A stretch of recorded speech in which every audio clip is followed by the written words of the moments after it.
Okay, now this is an important video. You must have known that the negation wide scope around the quantifiers was going to be a key and annoying pattern. Because remember way back in Boole, the first half of this course, doing a doing conjunction elim was easy when you had a wide scope conjunction. But if you had a negation around that conjunction, that was really annoying. You can't do negation elim on it because it's just a single negation symbol. And you can't do conjunction elim on it because that sentence isn't a conjunction. You had to find these workarounds where we have to build that stuff from the inside.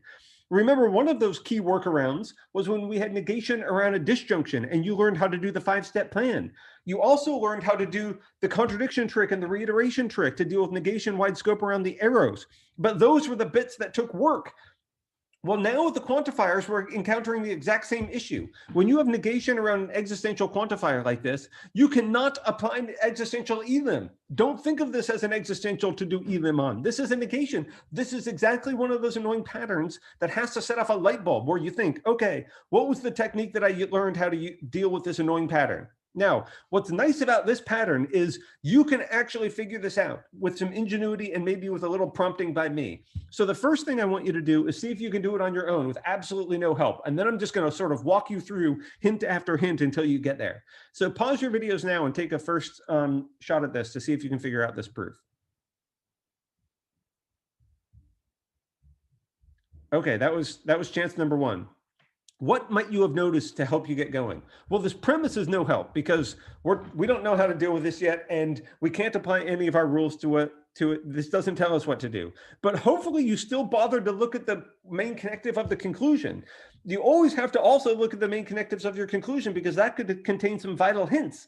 And in this case, this is a great hint. I love universal conclusions because that always tells me what to do. What I need to do is assume an arbitrary name and then prove something about it. So what I'm hoping is you saw that this was the way you should have started structuring that proof. This is the thing to get you going. Now, if you didn't see that, or if you just want to pause your videos now, that was enough prompting to start the gears turning, then I'll pause again now to let you try to figure out the rest of the proof, or else I'm just going to keep giving you hints and we're going to walk our way through this thing. Okay, what would we want to do next? Now, the trouble is this new assumption line, because it's a universal proof, we don't put anything over here. Remember, we only put a formula over here when we're doing existential elim. And it's absolutely key that you realize that we're not trying to put P of n over here. That would be cheating because that would be like trying to do existential elim on this thing, but we cannot do existential elim on a sentence that's a wide scope negation. So it's because of this conclusion that I put this up here. That's why there's nothing next to it. But the trouble is that doesn't tell me what to do next, because there's no main connective there's no formula up here. Instead, what you need is you need to imagine where we're trying to go now. Because as soon as you assume an arbitrary name for a universal intro proof, what I want you to also do is write in the second to last sentence of the proof, i.e. the final sentence of that subproof. It's only if you can envision or just write down what that's going to be that you might then figure out how to keep making progress on this. So if you didn't see that, but now that's going to help the gears turning. Here's another chance to pause your videos. So I'm sort of walking you through some reasoning you might have figured out, but if you didn't, you can get on board anytime here and try to finish this proof off for yourself. Okay, I'm going to keep talking if you didn't want to pause your videos. What would you do now? Why is it helpful to envision this not P of n as my new goal? Well, that's because that has a main connective. It's got a negation symbol. So what you might have thought is, hey, let's do a reductio. Let's assume the opposite of that thing, and let's try to prove a contradiction symbol. This is a great way to try to make progress in this proof. So putting P of n up here in a new assumption line is the thing you could have done. And if you still didn't make progress, hopefully, you know whenever you start a subproof for a contradiction, for a reductio proof, you know to put the contradiction symbol as the final line of that subproof. That is on the line immediately above the sentence that you're trying to get. Because once you know that you're now trying to get to a contradiction symbol, soon the gears, the light bulbs might start going off that somehow this thing on line 3 is going to help me get a contradiction. Of course, not with this thing on line 2. Like that's not a sentence. That's not going to get me a contradiction. It's going to be with this thing on line 1. After all, I haven't even used my premise yet. Only if I can use my premise in some way am I going to be able to get that contradiction symbol. This proof wouldn't be valid if I didn't have that premise. I just can't prove this thing out of thin air. I need the premise. I have to cite that somewhere. So what might you do now? Well, if if none of that occurred to you, again, here's your last chance to try to fill in and finish this proof off. So pause your videos if you didn't get past this point.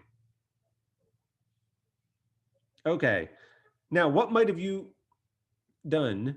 Remember, we talked about building things from the inside. We did that with the 5-step plan. We did it with negation around a conjunction. We did it with negation around an arrow. We're going to do the same thing with negation around quantifiers. I need to build this from the inside. So you should have hopefully thought, I need to be able to prove ExPx. But look, I know N has property P. So of course I know something has property P, and I'm just doing existential generalization on N. So if I could get that line, ExPx, that would be a contradiction with my line 1. And luckily, of course, that's just existential intro on line 3. So now you can see how the rest of these justifications might go. I know contradiction intro is what's going to allow me to use my premise finally. I know that I wanted that contradiction symbol because I'm doing a reductio. And I know I wanted that thing on line 6 because I planned out a universal intro proof from the get-go. So those are the justifications that I need. Okay, wonderful work if you figure that out, even after a bunch of prompting. That will help it solidify in your memory. What you ought to do is write down this premise and conclusion on a blank piece of paper, set it to the side, and come back and do this proof again yourself in an hour to see if you could actually walk through all those steps and have all those light bulbs go off yourself. It's only after letting it rest for a little bit and getting rusty at it, not having it be an immediate short-term memory, will you then strengthen those neural connections and be able to remember that later on further down the road. Now, that was not the hard one, of course. Negation around an existential was the one that you could have figured out on your own. That's the good one. That's the easy one. That's like negation around a disjunction. The harder one is negation around the universal. This is more like negation around a conjunction that takes exactly a little bit more work in order to do. But if you think about that analogy, in fact, this would be a great time to do some practice, to do negation De Morgan's with negation around a disjunction and figure out that formal proof, then do it with negation around a conjunction and think about the analogy and differences between those. If you can do that, then you could be able to figure out this proof by comparison. So pause your videos here and see if you can try to figure out this one before we talk about it. Okay. This is, by the way, the last pattern that you need to know. Once you know how to deal with negation around the quantifiers, and especially this harder one, negation around the universal, you are all set. There's nothing you could encounter now in terms of formal proofs in FOL that you couldn't figure out how to do. So what do we want to do? Unfortunately, this is not a universal conclusion. So I can't just box or assume an arbitrary name and start working with a universal intro. Existential intro doesn't work the same way and doesn't tell us what to do in the exact same way that a universal does. And this, again, doesn't tell me what to do. So I have no guidance. I'm sort of at that point where I'm stuck. And when all else fails, there's only one thing to do, which is to do a reductio. So the analogy with De Morgan's is when you have a negation around a conjunction, like I have negation parentheses P and Q, what that is equivalent to in De Morgan's is not P or not Q. And in order to do that formal proof, you have to do a reductio of that, and you get a negation around a disjunction, and you apply the 5-step plan. Well, in this case, we get a negation around an existential when we do a reductio. And this is great. You just learned a minute ago how to deal with a negation around an existential. So if it didn't occur to you to start out this way, hopefully now you might see how what you just learned a minute ago is relevant to what we're doing here. So you can pause your videos at this point if you didn't figure it out and try to see your way to the end. Okay, what is the way to the end? The way to the end, in my opinion, is to try to know what goes here. Because if you can figure out what goes on these question marks, then you could do it. You could get all the way there. So consider what might go there. There's two possibilities, right? Because you know you got to build these things from the inside. It's either this thing here, the existential one from the inside, or it's the universal one from the inside.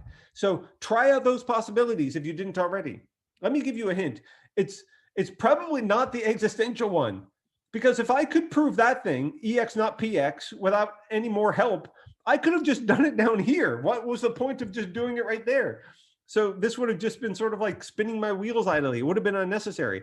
Instead, the thing that's going to get me this contradiction symbol is going to be the other one. That's going to be the place that I end up using my premise for. So now you can see how this is quite like what we did previously. I have a negation around an existential, and I'm trying to prove a universal. And remember, you do know how to prove universals. So this, you can just start walking this through. In fact, I'm not going to keep giving you the hints like I did previously. If you want to work this out yourself, pause your videos now. We're just going to go through the answer quickly. Okay, what is that answer? Well, I'm trying to get to a universal, so I need to assume an arbitrary name n. Since I have not used any arbitrary names so far, I'm just going to go to n again in this proof. Of course, what I want on the last line of that subproof, I find it incredibly helpful to look into the future and see what that subproof is going to end with, because that tells me what to do next. Remember, we had to do a reductio in order to make progress. It was more obvious when the negation symbol was on the thing that I wanted, but still, structurally speaking, we're just going through the exact same steps as we did previously. And you can see that it works the exact same way. There is a negation symbol inside the scope of that existential. So when I put the existential generalization, it matches up perfectly. So this contradiction symbol, this deeply buried one, is going to contradict my line 2. That's in the service of finally proving my universal quantifier down here. So now we've got the whole proof. You can just look through these justifications and pause your video if you want to examine these to make sure that they match up with the justifications that you found yourself. But this is exactly analogous to what we did previously to prove a universal claim. So this is universal intro, citing the subproof where I started assuming that arbitrary name n. Okay, that gets me my contradiction using my premise finally on line 1. And then that, of course, finishes the main reductio that started this whole proof on. So now you know how to deal with these two difficult patterns of negation around an existential or negation around a universal quantifier. You are going to be an unstoppable proof-making machine. Okay, good luck.